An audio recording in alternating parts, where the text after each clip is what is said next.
रमज़े जुनून की episode number 38 का मैं रिव्यू स्टार्ट करूं। वॉइस ओवर किया हुआ स्टार्ट में नूर आसिफ ने। एक तो कमेंट्स हैं, मैं उनको पढ़ दूंगी सब। After this video I am अनसब्सक्राइबिंग Noor Asif channel. मैं चैनल को, उसके कंटेंट को गुड बाय तो कह सकते हैं। आइश के सफ़ेद दूधिया बाजू लश्कारे मार रहे थे के बाद जाविया क्या करता है, यही तो उसके कैरेक्टर की जस्टिफिकेशन है। ये गोल बथान को देख लें आप, उम्र में दोगुना है गुले राना से, लेकिन काम उसके पूरे हैं।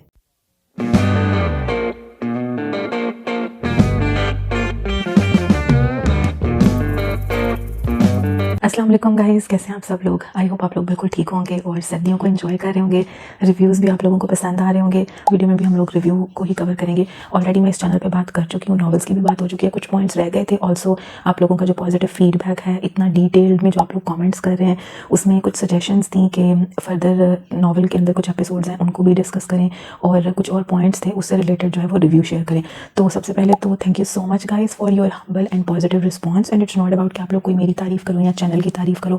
मुझे खुशी ये हो रही होती है कि definitely there are so many sensible learned people out there जिन्हें एटलीस्ट कंटेंट पढ़ के एक अंडरस्टैंडिंग हो रही है, जो मेरे पॉइंट किए हुए सारे एलिमेंट्स के साथ अग्री कर रहे हैं, जो इस तरह के कंटेंट और चैनल पे विजिबल हैं बाय सच राइटर्स, और जो इस तरह के कंटेंट को प्रमोशन दे रही हैं। तो अगर मैं उस चीज़ पे कोई एनालिसिस दे रही हूँ, फीडबैक शेयर करी और आप लोगों को वो पॉइंट्स काफ़ी रिलेटेबल लग रहे हैं, तो it's a very healthy and a positive approach for me. मेरी किसी बात से आप लोगों में से कोई जो है वो कुछ बेहतर सीख ले, लर्न कर ले, और आप लोग अग्री भी कर रहे हैं और आप लोग अपनी सजेशंस भी दे रहे होते हैं, और आप लोग इतना डिटेल में पॉजिटिव रिव्यू जो है वो भी शेयर कर रहे होते हैं, तो thank you so much. Definitely मैं अभी जिस चैनल की बात कर रही हूँ वो है ड्रामेटिक नॉवेल्स बाय नूर आसिफ, और रिव्यू भी जो होगा वो रमज़े जुनून के बारे में होगा।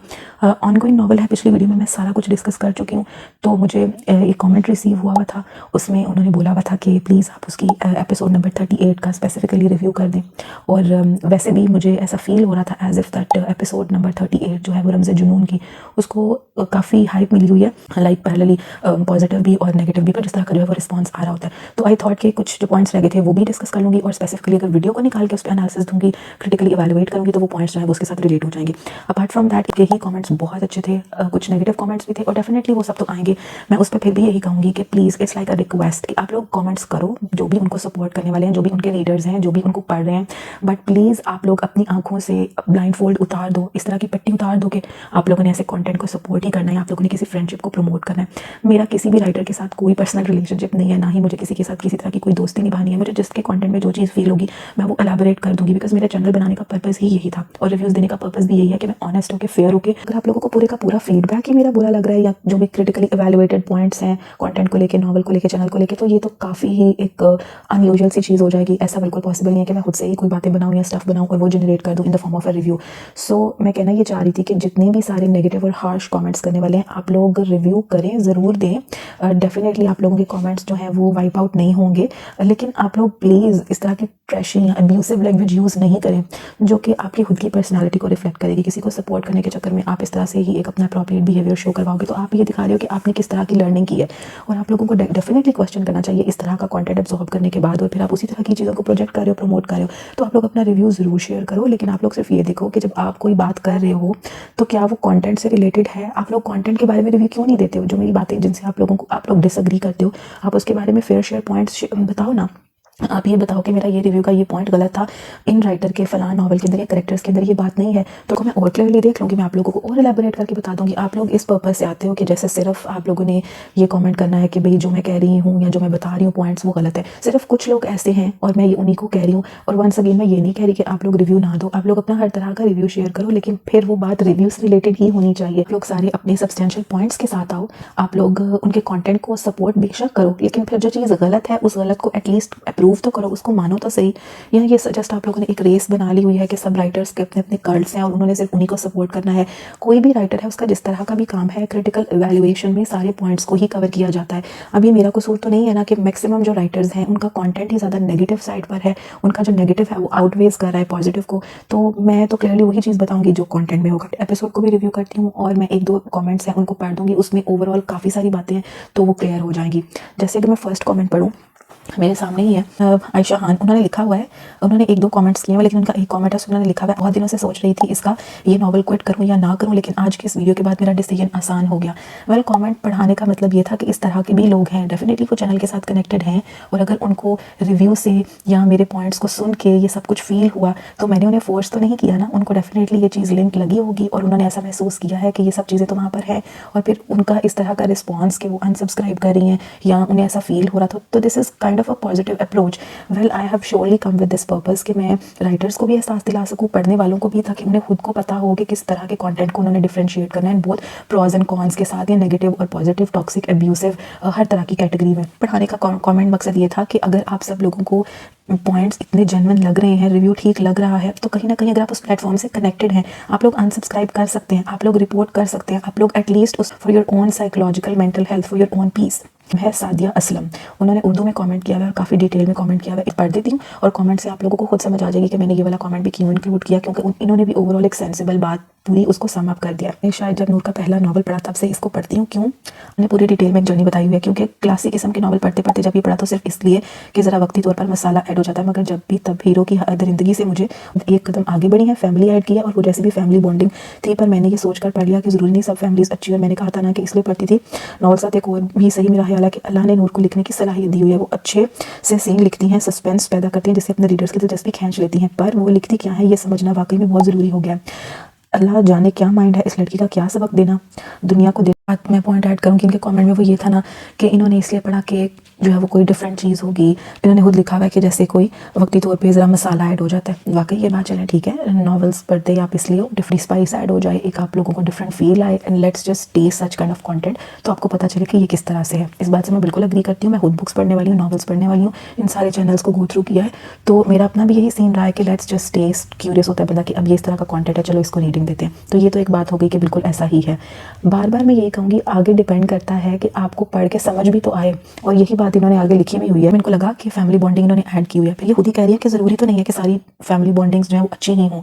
देखिए ये तो वही बात है ना कि आपने फैमिलीज़ को प्रोजेक्ट कैसे किया हुआ है। इन्होंने जब लाउंज में बैठ के मियाँ बीवी की शिद्दतें और रोमांस और उनकी अब्यूज़ ही डिपिक्ट करनी है form of a family bonding, तो ये तो फैमिली बॉन्डिंग के नाम पर एक धब्बा है ना कि पूरे टीवी लाउंज में हमेशा एक सीन ही ये चल रहा है कि घर के बड़े भी मौजूद हैं, औरतें मर्द भी मौजूद हैं, और कभी कोई मर्द अपनी बीवी को कहीं से घसीटता हुआ लेके जा रहा है, कभी कोई मर्द जो है वो अपनी बीवी के साथ फ्लॉन्ट कर रहा है चीज़ों को, उनके इंटीमेट मोमेंट्स को। रमज़े इश्क में तो सारा टाइम यही हो रहा है, जो मैंने सीन्स भी पढ़े थे और जिनको मैंने गो थ्रू किया, एवरी सिंगल एपिसोड यही हो रहा होता है। कभी अरहाम हूर का कोई सीन है, कभी अबरिश और असफन थे आई गेस, उनके तो प्रॉब्लम्स ही नहीं थे खत्म होते, सेम उनका भी चल रहा होता था, और बाकी भी ज़ारान और I don't remember the female partner उसके साथ अटैच थी, उनका भी यही हाल था। तो सिमिलर पेस पे सब कपल्स का सेम यही सीन था। सेकेंडली एक बात कह रही है, ना जाने क्या माइंड है इस लड़की का, क्या सबक दुनिया को देना चाहती हैं। छोटी बच्चियां अपना मयार इसके नॉवल के किरदारों से सेट कर रही हैं, जो कि बहुत परेशान कुन है।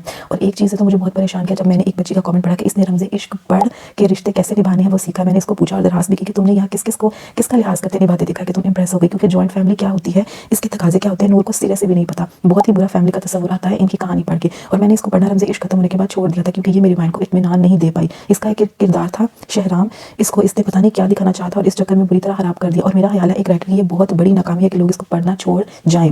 और अब बच्चियों को देखकर ज़्यादा परेशानी होती है कि वो क्या पसंद कर रही हैं। मैं पीछे मुड़ के देखूँ तो इसका कोई भी किरदार मेरे ज़हन में अच्छा तासुर नहीं छोड़ता। वेल अभी आगे भी है काफ़ी कमेंट, तो मैं पहले तो मैं ये बात कहूँगी कि मैं डेफिनेट इस बात से एग्री करती हूँ कि अल्लाह ताला ने ना इनको हुनर दिया है, इनके हाथ में सलाहियत है, लिख रही हैं तो एटलीस्ट उसको किसी भी फॉर्म में लिख रही हैं। फिर ये बात मैंने अपने पिछले रिव्यू में भी, मैंने रिव्यू वाली जो वीडियो बनाई थी उसमें भी मैंने ये बात की थी कि नो डाउट इनको लिखना आता है और ये लिख लेती हैं, लिख सकती हैं। बट वही बात आती है कि आगे आप कंटेंट क्या लिख रहे हो। एक तो होता है ना कि हाउ टू राइट, एक होता है व्हाट टू राइट, कि इनका जो अंदर मयार है, कंटेंट है, मवाद है, वो कैसा है, वो मयारी है, वो किस किस्म का है। और उस पर इन्होंने बिल्कुल सही बात किया कि बहुत सी बच्चियाँ, बहुत सी पढ़ने वाली जो नहीं आने वाली हैं, जिनको पहले से ही बहुत सारी चीज़ों के बारे में नहीं मालूमात, और उनके लिए उनका फर्स्ट स्टेप है रीडिंग्स या नॉवेल्स की तरफ, उनके माइंड पे, उनकी साइकी पे किस तरह के इंपैक्ट छोड़ रहा है। और बिल्कुल इसी तरह की एक चीज़ जो कि मैंने अलीशे के नॉवेल्स पे रिव्यू देते हुए भी एक कमेंट में नोट की, गर्ल शी सेड कि मैंने तहज्जुद पढ़ना शुरू कर दिया अलीशे के नॉवेल्स के बाद।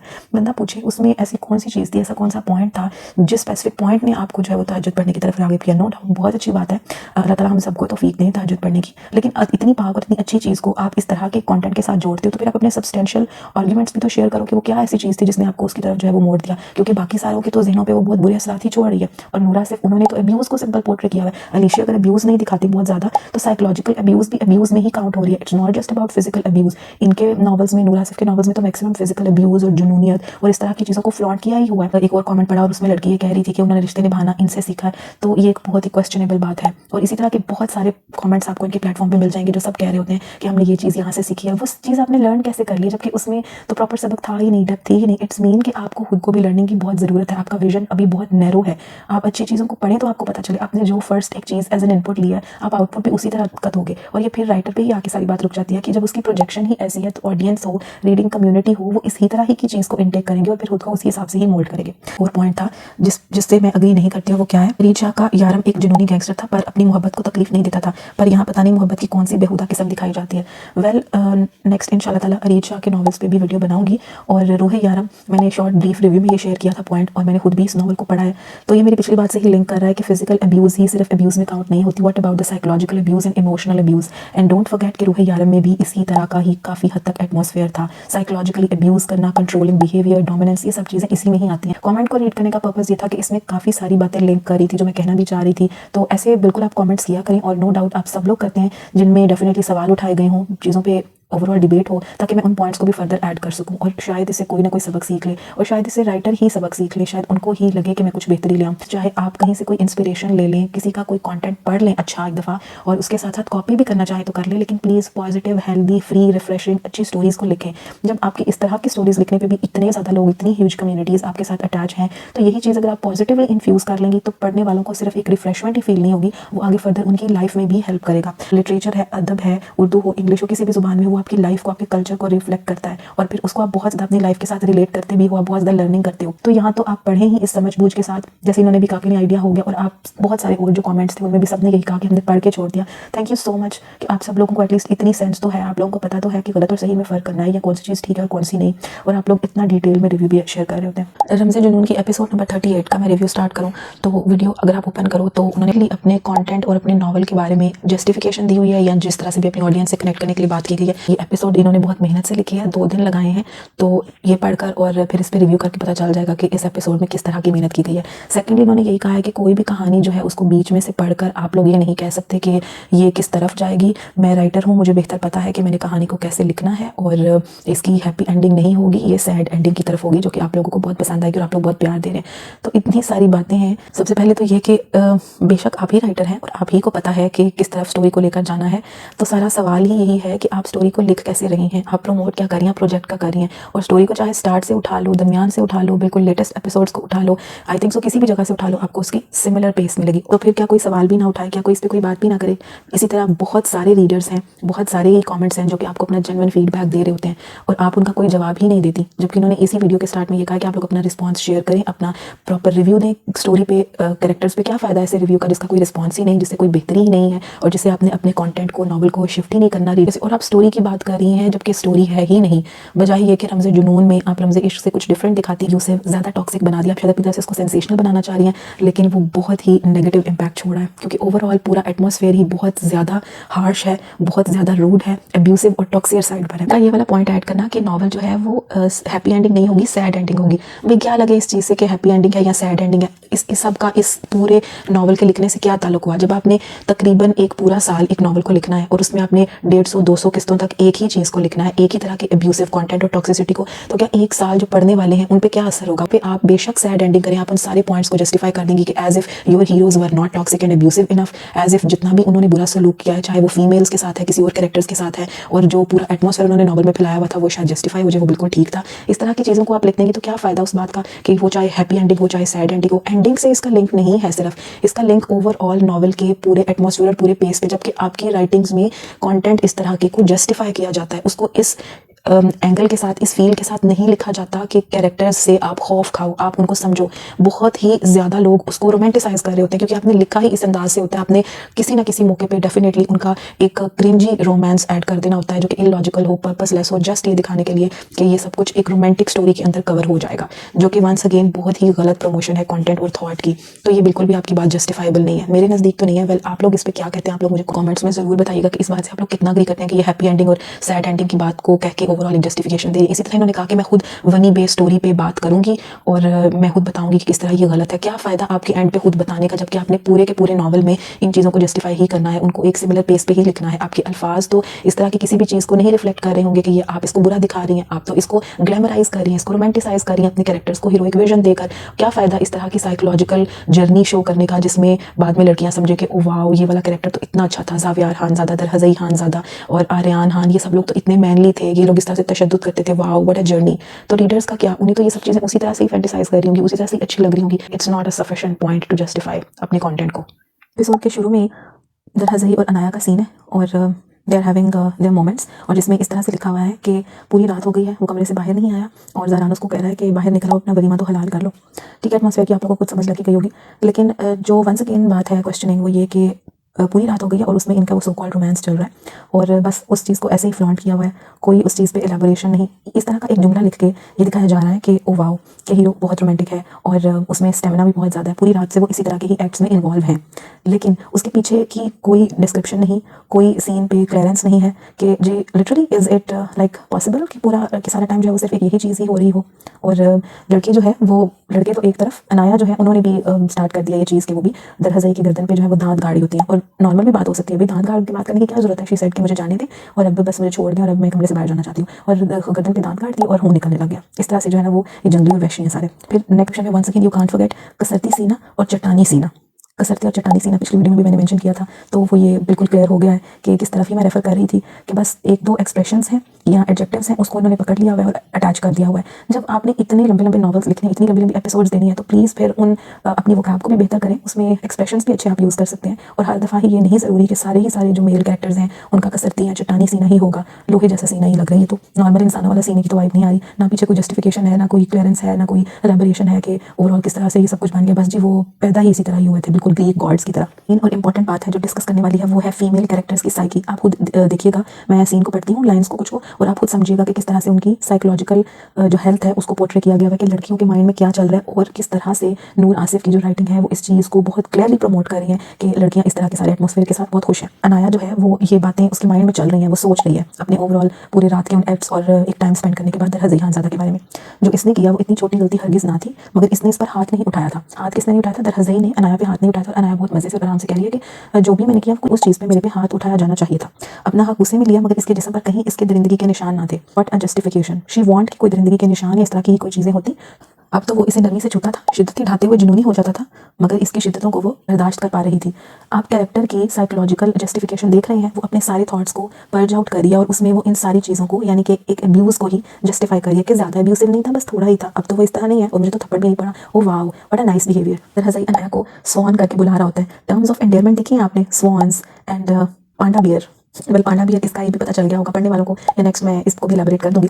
तो स्वान जो है वो मुझे लिटरली प्रॉमिस मुझे नहीं पता चला कि उन्होंने क्या लिखा हुआ है, क्योंकि वो बार बार उसको इसी तरह ही बुला रहा था। तो मैंने वाकई में किसी से पूछा कि प्लीज़ मुझे बता दें। इस तरह की चीज़ें ऐड करके पीछे सारा अब्यूसिव कंटेंट है, पीछे सारी टॉक्सिसिटी है, लेकिन ऐसी टर्म्स ऑफ एंडेयरमेंट से they are clearly showing oh wow what a love दरहज़ई हैव फॉर अनाया, और वो उसको कितने प्यारे तरीके से जो है वो बुला रहा है। आयश एक और कैरेक्टर है, कुलियर राना। किचन में वो लोग खाना बना रहे हैं और वहाँ पर आयश की जो डिस्क्रिप्शन लिखी हुई है वो वंस अगेन वही है कि एक बड़े स्टाइलिश से ट्राउजर के ऊपर उसने रॉक और उसका गला भी गहरा ही था, और इस सारे बात के पीछे पर्पस ये था कि उस पर क्या होगा। ऑब्वियसली ज़ावियार खानज़ादा की शिद्दतों के निशान, गहरे निशान उसकी गर्दन पे कुलियर राना को नजर आ रहे हैं, जिसकी वजह से वो उस पर रहम खा रही है। और फिर से वही उसके सिल्की लंबे बाल और एज इसकी क्या है 18 ईयर्स। ज़ावियार खानज़ादा की बर्बरियत जो है वो दिन रात बरसी रही है। आगे है नीली आंखों में आंसू जो है वो रहते थे। नीली पीली रंग बिरंगी आंखें जो है वो मिलेंगी, कम आंखों पे तो आना ही नहीं है, आंखें तो नीली ही जरूरी है हर चीज़ में ऐड करना। डेफिनेटली पढ़ने वाले तो भड़क जाएंगे, जो भी सारे रीडर्स हैं। अलीशे और नूर के नॉवेल्स में सिमिलर कैरेक्टरिस्टिक्स क्यों हैं? वही नीली पीली आंखें, कसरती सीना और वही सारी चीज़ें, as if they both are in a competition with each other कि इस तरह का ही स्टफ लिखना है सिमिलर। आप कैरेक्टर्स को रियलिस्टिक टच नहीं दे सकते, उनको नॉर्मल ओवरऑल नहीं प्रेजेंट कर सकते, उनके फ्लॉज के साथ भी और उनकी लार्जर देन लाइफ ट्रेट्स जो आपने डिपिक्ट की हुई हैं उनसे थोड़ा कम करके भी। इसी तरह ज़ावियार की गैर मौजूदगी में आयश को उसके कमरे में आराम करने की भी इजाज़त नहीं है, यानी वो कमरे में सिर्फ तभी जाना जब एक खास मकसद हो और जब उसने शिद्दतें उस पर लौटानी है। और क्योंकि वो वनी में आई हुई औरत है तो भी ये सब कुछ जो है वो दिखाया जा रहा है। फिर ये राइटर एंड पर बताएंगे कि जो भी वनी में आई हुई औरतें हैं उनके साथ ये नहीं करना था, और इस तरह करके टाटा बाय बाय नॉवल की एंडिंग हो जाएगी। और साथ में ये भी बताया जा रहा है कि ज़ावियार खानज़ादा जैसा जो भरपूर मर्द है वो अपनी सारी शिद्दतें वनी में आई हुई औरतों पर लुटाता होगा। ये बात तो कंफर्म और गारंटीड थी। कुलियर राना ने अपनी कहानी को अंदर ऐड कर दिया इस बात से रिलेट करके कि एज इफ जो ये शिद्दतें बर्दाश्त कर रही है तो चलो एक हैंडसम यंग और बहुत ही कसरती सीने और चट्टानी सीने वाला मर्द ज़ावियार खानज़ादा है, उसी के हाथों का रही है, वरना उसका अपना जो खुद का हस्बैंड है गुरबत खान वो उससे उम्र में दोगुना है, लेकिन उसका किरदार बहुत अच्छा है, वो नर्म में बड़ा है, तो उसकी गुरबत और उसकी जो शिद्दतें हैं उसको सहते हुए उनसे अजीब सी तकलीफ महसूस होती है, ऐसे वो दोज़ख में जल रही हो। इज़न्ट इट समहाउ पॉसिबल कि पूरे उसके बाप की उम्र का ही है नियरली, और पूरी रात जो है वो उसको उसकी गुरबत बर्दाश्त नहीं कर पाती, उसकी शिद्दतें वो सह नहीं पाती, तो उनसे जो है वो रिहाई पाने के लिए दिन भर में भी वो हवेली आ जाती है, और यहाँ पर आके फिर वो अपने सामने आयश को दिन भर साहब भी उसी कैटेगरी में है। ज़ावियार खानज़ादा, दरहज़ई खानज़ादा, ज़हरान बाकी सबकी कैटेगरी में बेशक वो उम्र में उनसे डबल है, लेकिन स्टेमिना उनका पूरा है। ज़ावियार की माँ सारी मुलाजमाओं के साथ आयश को खड़ा करके फिर से चेकआउट कर रही है कि प्रॉपर शिद्दतों के निशान है या नहीं, और बिल्कुल भी आयश ने छुपाने की कोशिश भी नहीं की, और उनको इसे कम्प्लीटली समझ आ रही थी कि ये ज़ावियार खानज़ादा की शिद्दतों के निशान है, एक सौगात की तरह जो है वो उसके जिस्म पे ये सजे हुए हैं। कम ऑन, सीरियसली इन सब चीज़ों से बाहर आ जाए। इस तरह की लैंग्वेज यूज़ करके बार बार से इस तरह के ही क्रिंजी वर्ड्स को रोमांटिसाइज करके आप ये पोर्ट्रे करेंगे, ये सब चीज़ें बहुत अच्छी हैं, बहुत ठीक है। कितनी ही दफ़ा आप इन्हीं सेम एक्सप्रेशंस को यूज़ करेंगे, मतलब आप लोग थकते नहीं, राइटर्स यही सारे वर्ड्स, यही एक्सप्रेशंस बार बार यूज़ करके। ना मर्दों को शर्म आती है, ना औरतों को कोई शर्म आती है, और ना ही घर की दूसरी खवातीन को कोई शर्म आती है। वो खुलेआम लाउंज में ये सारा मामला खोल के बैठ जाते हैं। ज़रका खानम की जो बेटी थी मरीना खान, वो जर्मनी पढ़ने गई हुई है, 19 साल की है। बहुत हैरत का मामला है यहाँ पर कि इन खानों पठानों ने भेज दिया था उसको जर्मनी पढ़ने के लिए, और कितनी है वो 19 साल की लड़की को। टॉक्सिक किस्म के वर्ड्स जो है वो उन्हें यूज़ किया गया हुआ है, और वो definitely highlight of the episode होंगे, आप लोग खुद गौर कीजिएगा।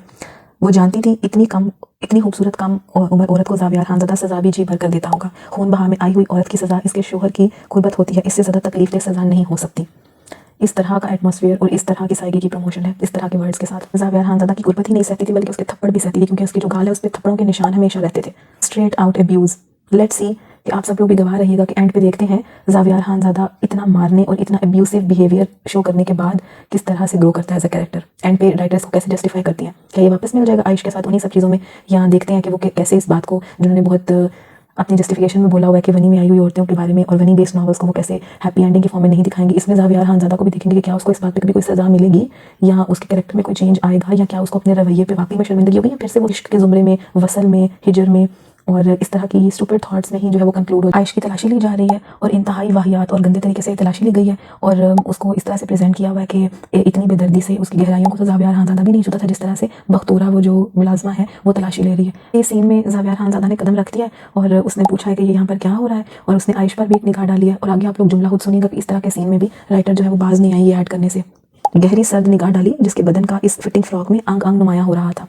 ऐसे फैशन पूरे हैं। Writers favourite job to prominent अंग अंग और टू मेक ऑल द शिद्दतें completely visible to each and every character in the novel। हमारे सीन की जस्टिफिकेशन देखना जिसमें लिंक आ जाके ज़ावियार खानज़ादा के साथ उसकी एंट्री के साथ जोड़ दिया जाएगा, जो इस पॉइंट को कम्प्लीटली सेटिस्फाई करेगा, जो मैं बार बार कहती हूँ कि अपने मेल कैरेक्टर्स को अननेसेसरी हाइप दी हुई है इस पूरे सीन में। अब एक कितनी इंपॉर्टेंट चीज़ चल रही है, जो आयश के साथ रवैया हो रहा है वो सब कुछ चल रहा है, लेकिन नहीं, क्योंकि ज़ावियार खानज़ादा आ गया ना, किंग आ गया, तो उसको वो कैसे लेस फील करवा सकती है। जस्ट उसने नीचे से उठ के नीचे से झुक के एक दुपट्टा उठाया तो जी पूरे लाउंज में खड़ी हुई सारी औरतें फ्लॉन्ट हो गई हैं इस सीन पे कि कैसे वो एक बनी में आई हुई औरत के आगे झुक के उसका दुपट्टा उठा सकता है।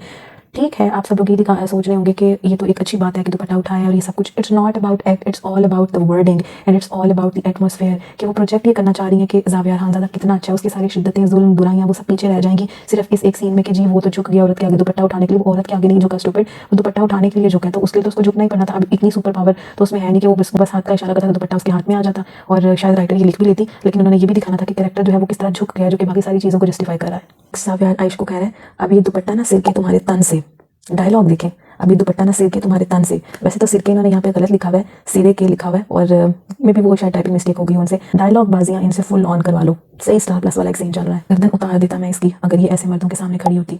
यानी क्या वो इस तरह अपनी मर्जी से खड़ी है इस सारे सीन में, खुशी लेने के चक्कर में हर तरह से विजिबल किया हुआ है, और यहाँ पर जो है वो उसकी वही सो कॉल्ड गलत जाग रही है। मेरे कमरे से जाओ, मेरा लैपटॉप लेकर आओ। मुझे तो बड़ी हैरत हुई है कि इस तरह का जो मर्द है, ऐसा कैरेक्टर ओवरऑल लिखा हुआ है, ये पढ़ा लिखा भी है, लैपटॉप चलाना आता है इसको।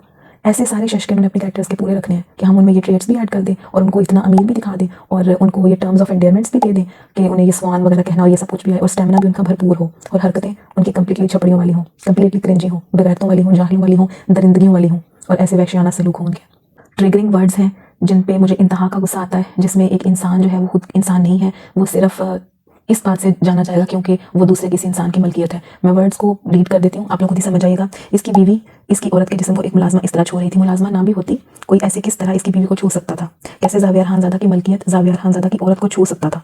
यानी सारी बात बस यहीं पर ही आकर रुक जाती है। खुद आयश की अपनी कोई ज़ात ही नहीं है, कुछ भी नहीं है, बस के ज़ावियार खानज़ादा जो है उसकी बीवी को छुआ है, और उसको छूने की किसकी इतनी हिम्मत हो गई है। इस तरह की चीज़ मुझे इतना ट्रिगर करती है कि what about the other human being, the other person, females, उनके बारे में क्या है। इसको सही मानों में कहा जाता है कि आपने जो है वो एक पाँव की जूती बना के रखा हुआ है और आपके नज़दीक कैरेक्टर की कोई वर्थ है ही नहीं। ज़ावियार जो है वो मुलाजमा को सजा देते हुए कह रहा है कि इसको 2-3 दिन भूखा प्यासा रखो जिंदा में, उसके बाद इसको हवेली से निकाल देना। अगर ये औरत ना होती तो वो इसकी गर्दन पर पाँव रख देता। सीरियसली काफ़ी डबल स्टैंडर्ड्स हैं तुम्हारे। आयुष भी तो एक औरत ही है ना, ओवरऑल वो भी तो एक फीमेल इंसान ही है। जिसके साथ तुम जो सारी हरकतें कर रहे हो ना, वो गर्दन पर पाँव रखने से बहुत बढ़कर है। Psychological torture, physical torture, sexual torture, हर तरह से, किसी भी तरह से इमोशनल टॉर्चर को छोड़ा है तुमने। यहाँ पे पता नहीं तुम्हारे क्यों सो कॉल्ड स्टैंडर्ड्स जाग उठे, लेकिन नहीं, क्योंकि राइटर ने इसको हीरोइक भी तो प्रेजेंट करना है, इसके सारे एक्ट्स को दिखाना तो है कि वाओ ये सारी जो चीज़ें वो तो उसकी शुद्धता और उसके ढाए गए जुल्मों को ओवरऑल कंक्लूड कर देंगी। और अब आयश भी सोचेगी वाओ ज़ावियार ने मेरे लिए कितना स्टैंड लिया है। आगे औरतों की एक फजूल सी डिस्कशन है आपस में इस सारे सीन के बारे में, ज़ावियार का जो आयश के साथ रवैया है उसके बारे में। हालांकि उसने कुछ भी ऐसा नहीं किया जिसमें इज्जत को काउंट किया जाए, जिसमें आयश की तरफ उसकी कदर को या एहसास को काउंट किया जाए, लेकिन नहीं, जाहिल औरतें हैं और उनकी वही सारी बातें दिखाई गई हैं। और उसमें एक सेंटेंस है जो कि मैं पढ़ देती हूँ कि वो इस औरत से इश्क कर भी ले मगर इसका कदर कभी नहीं कर सकेगा। ये ज़ावियार की माँ उसकी ताई को कह रही है जिसने इल्ज़ाम लगाया था। तो let me tell you such a stupid thought. इश्क जो है उसका मतलब ही इज्जत देना होता है, चाहे वो किसी भी तरह हो, किसी भी एंगल में हो। फिर उसके लिए आप इश्क का वर्ड यूज़ मत करें, उसके साथ इज्जत अटैच होती है। तो आप ये कह ही नहीं सकते कि ज़ावियार उसके साथ इश्क तो कर ले लेकिन इज्जत तो वो कभी भी नहीं देगा। कदर इस औरत का होता है जिसको खोने का डर हो। या तो वो इश्क कर सकता है या वो कदर कर सकता है। इश्क का नाम ही है कि आप इज्जत दो, कदर करो, आपके अंदर ये एहसास हो। तो एक इस तरह का एक इलॉजिकल सा थॉट जो है वो पोर्ट्रे किया जा रहा है। ये जस्टिफिकेशन बिल्कुल भी करेक्ट नहीं थी। इश्क को ऐड करके अपने पूरी एपिसोड को और अपने सारे कैरेक्टर्स के थॉट्स को एक लार्जर विजन देना था। आगे चाहे जस्टिफाई करने में वो सारी चीज़ पुअर हो, जीरो हो। Welcome guys to one of the most cringiest thing. और इस सारी टॉक्सिक और अब्यूज़ को बिल्कुल कंक्लूड करना, इसका एमलगम कहाँ पर आकर रुकता है कि आयश कह रही है मुकाबिल तिलिस्माती पर्सनालिटी लगता था, या फिर वो इसके सामने बहुत छोटी पड़ जाती थी कि वो इसे यूनानी देवताओं जैसा लगता था। वाओ, यूनानी देवताओं जैसा लगता था, बट वो बेशक वैशी और जाहिल और दरिंदा, लेकिन नहीं, पर्सनैलिटी और उसकी आउटर अपीयरेंस जो है वो यूनानी देवताओं जैसी है। बस यही तो एक चीज़ मैटर करती है, यही तो एक चीज़ इंपॉर्टेंट है। प्रॉपर्टीज़ के बारे में मैं बात कर रही थी कि फीमेल्स कैरेक्टर की अपनी कोई ग्रोथ, कोई विजन है ही नहीं, समझ-बूझ है ही नहीं, कूट-कूट के उनमें भी जाहिलियत ही भरी हुई है। ज़ावियार खानज़ादा है, उसकी बचकाना हरकतें देखिएगा, वो ओवरऑल बड़ी पर्सनैलिटी दिखाई हुई है, लेकिन हरकतें आपको मैं पढ़कर सुनाती हूँ।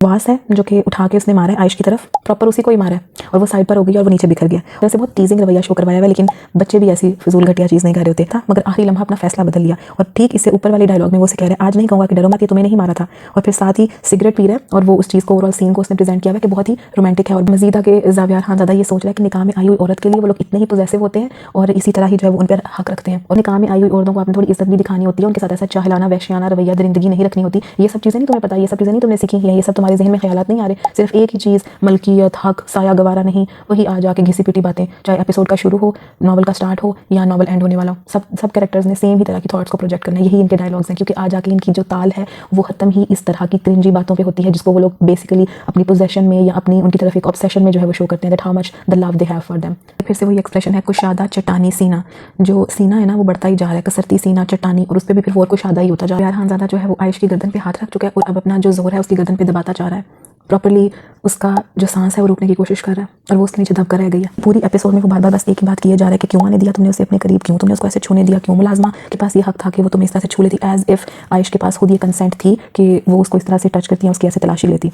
कितना स्टूपिड सवाल है, और एक ही बात को बाकी की सारी एपिसोड में वो रिपीट किए जा रहा है किसी ना किसी तरह, और सेम ही वर्ड्स यूज़ करके बार बार वही वैश्याना अंदाज। और कभी उसका जबड़ा दबोच लेता है, कभी दांतों से खून निकाल देता है उसके होंठों से, कभी वो उसकी सांसें चुरा लेता है, सारी वही फजूल के सारे आगे टॉर्चरिंग बिहेवियर के बाद वो उसको एक नवाला खिला देता है, वो भी बगैर अंदर सब्जी लगाए, रूखा सूखा सा, और साथ में उसको ये कह रहा है कि तुम्हें 2 वक्त का खाना मिल रहा है और देखो तुम्हें तो 2 चपातियाँ मिल गई हैं खाने को, तो तुम्हें अब काफ़ी अर्सा तुम्हारी सांसें चलती रहेंगी। इस तरह की सारी बात को ओवरऑल सम अप करके एपिसोड खत्म हो गई है। Honestly speaking I am quite triggered. आप कब तक, किस हद तक इस तरह की अब्यूज़ को, ऐसे बिहेवियर को पढ़ सकते हो? और फिर उस पर आपने स्टोरी में जो आपकी बकौल स्टोरी है, नॉवल है, उसमें आपने उनकी कोई भी प्रॉपर एक्सप्लेनेशन नहीं दी हुई, उस पर उनको सवाल नहीं किया हुआ, उनकी हरकतों पे, किरदारों को, आपने सिर्फ उन सब चीज़ों को रोमांस में जस्टिफाई कर दिया, कंक्लूड कर दिया।